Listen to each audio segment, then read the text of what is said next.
Bismillahirrahmanirrahim. Assalamualaikum warahmatullahi wabarakatuh. Waalaikumsalam warahmatullahi wabarakatuh. Maha suci Allah, segala puji dan syukur kita panjatkan kehadirat Allah. Semoga kita selalu dalam bimbingan rahmat dan ridho Allah Subhanahu wa ta'ala.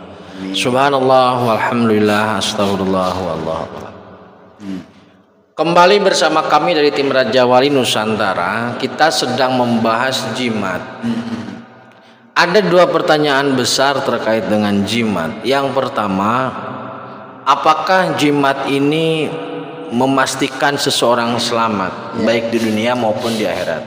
Yang pertama. Yang kedua, apakah jimat-jimat ini merata sampai di dunia lain, maksudnya di Amerika? Kalau di Amerika ada Batara Karang, oke. Nah, kalau tidak ada, kenapa di sana tidak ada? Itu loh. Apakah karena beda brand atau seperti apa? Jimat ini menjadi di banyak kalangan masyarakat menjadi bagian hidup keseharian, Ustaz. Jadi kalau dalam bahasa Inggris mah angkehan, ageman ya, pegangan. Gitu. Jadi ini harus bisa kita luruskan supaya selamat. Itu. Baik, saudaraku, kita dengarkan dulu pemaparan Pak Ustaz terkait dengan jimat ini. Bismillahirrahmanirrahim. Assalamualaikum warahmatullahi wabarakatuh. Alhamdulillahirrahmanirrahim. Kita bersyukur kepada Allah Subhanahu wa taala keberkahan keselamatan buat kita semua. Amin. Hadirin saudaraku semuanya, bahwa jimat ini sebenarnya adalah produk lokal. Produk lokal. Produk lokal. Dan Nusantara. Nusantara. Kemudian ada juga yang sekarang mengekspor jimat kan? Ada. Dari Kanada, dari itu petuk yang punya keajaiban itu bisa dibawa ke sana. Tapi kalau di sini udah biasa, di sana ya luar biasa karena luar negeri. Jadi ada ekspor jimat. Ada ekspor jimat juga. Bahkan kantong macan itu digemari oleh orang Timur Tengah dengan jualan harga yang mahal. Apakah sampai di sana bisa? Kita juga nggak tahu. Tapi memang brandingnya baik, sangat-sangat menarik. Dan sebenarnya gini, kita zonakan dulu di Eropa itu dia kolaborasinya dengan setan. Kelasnya, karena scientific.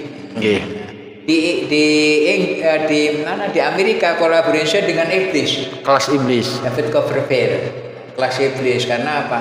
Dia mengguyahkan teologi sedunia, gitu ya, mengintervensi dunia.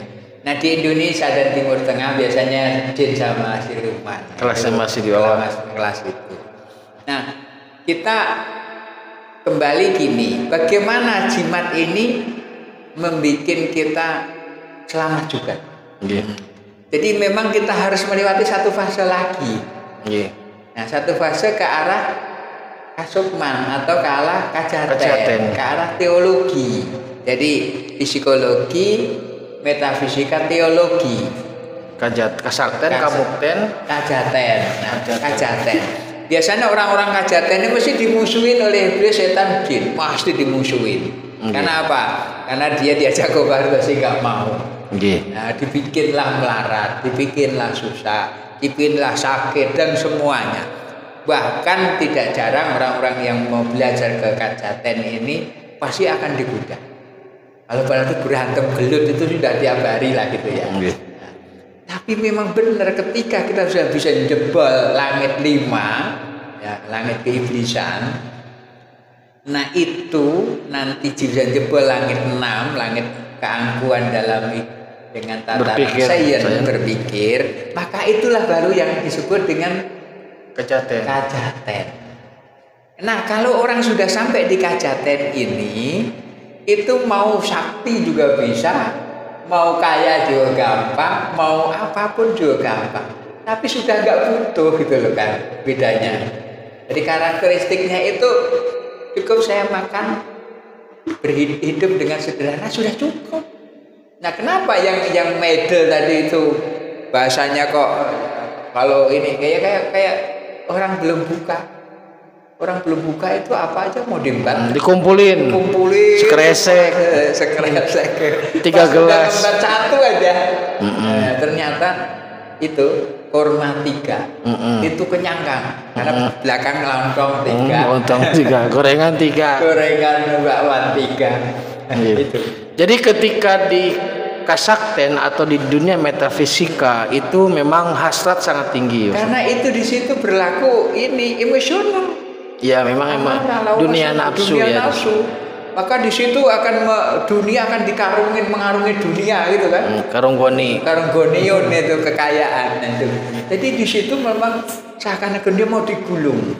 Nah, jadi ketika terjadi kompetisi yang didorong oleh nafsu, maka disitulah jimat berperan. Betul, berperan jimat berperan kasekten untuk menguasai dan semuanya.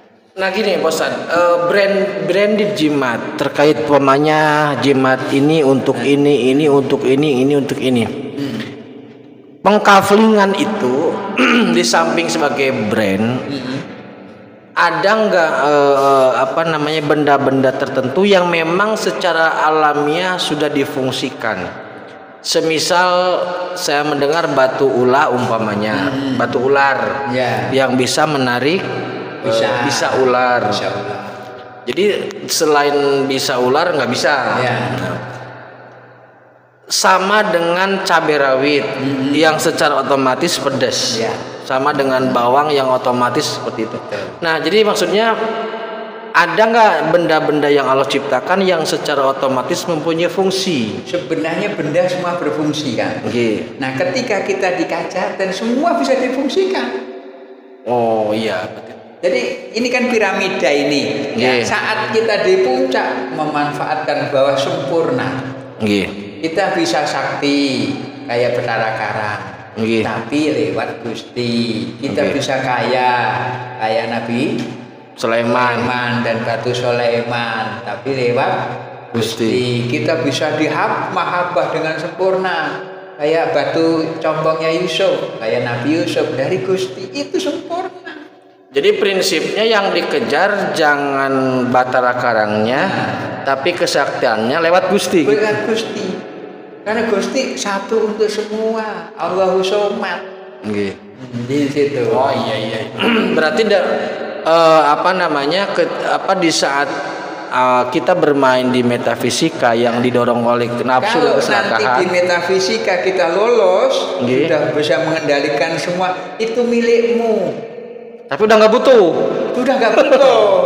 Nah, kita naik itu menjadi mitra. Hebatnya di situ. Kita tidak membutuhkan dia, tapi dia butuh kita. Untuk apa partner? Anda mau apa? Pengen seger, minum es. Pengen kenyang, makan nasi. Pengen pedas, buah sambal, kan gitu. Jadi fungsi alam itu sudah sangat sempurna. Iya. Berarti pada prinsipnya kasakten itu, jimat itu fasilitas yang bisa menjebak.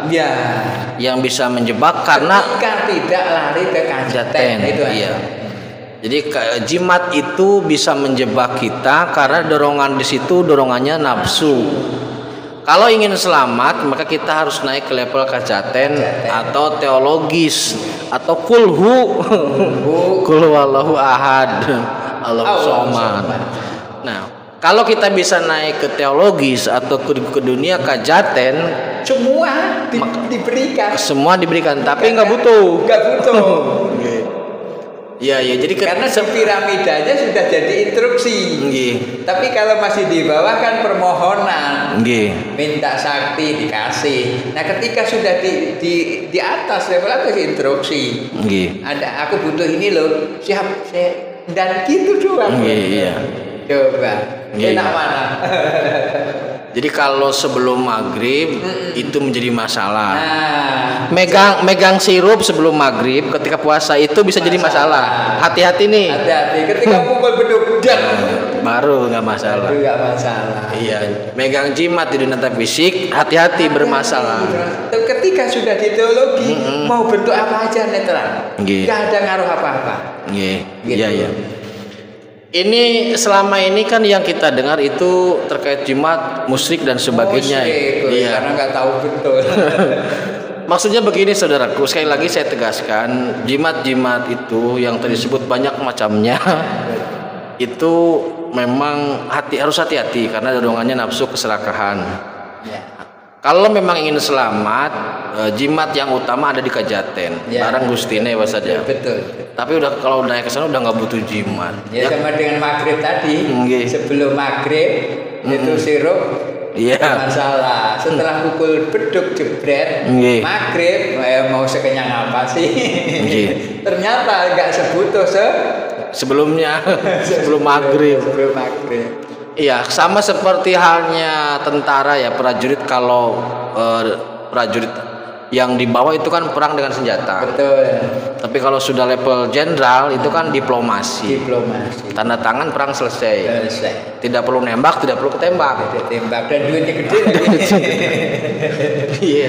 Itu jadi logika metafisika Yang bawah babak belur, yang atas babak baru kan itu ya. Iya. Jadi logika metafisika juga sama seperti itu. Sama dohir sama. Persis. Jadi, seperti itu kurang lebihnya.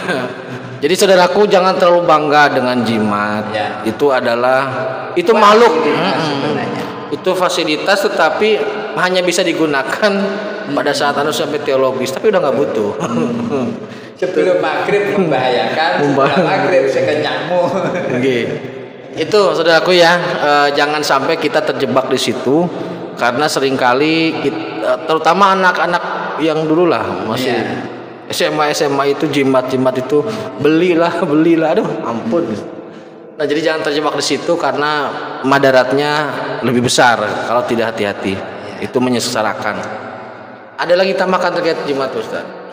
Cukup kalau untuk jimat. Nah nanti mungkin generasi sekarang nggak pakai jimat kan, pakai teknologi. Nah, bagaimana teknologi yang terbaik? Nah itu kita arahkan. Jimat, ya. Iya, jimatnya sudah berubah gitu ya. Teknologi yang mateng, jimat. Ya. Oke saudaraku, pembahasan tentang jimat sesuatu yang kadang kita nafikan tapi faktanya ada, suatu yang kita ingkari tapi kadang dibutuhkan. Mudah-mudahan kita tidak terjebak di situ. Mudah-mudahan kita bisa selamat, bisa sampai ke Kajaten, kemuliaan hidup lah di alam teologis. Terima kasih. Tetap tingkatkan iman dan masoleh. Assalamualaikum warahmatullahi wabarakatuh. Assalamualaikum warahmatullahi wabarakatuh.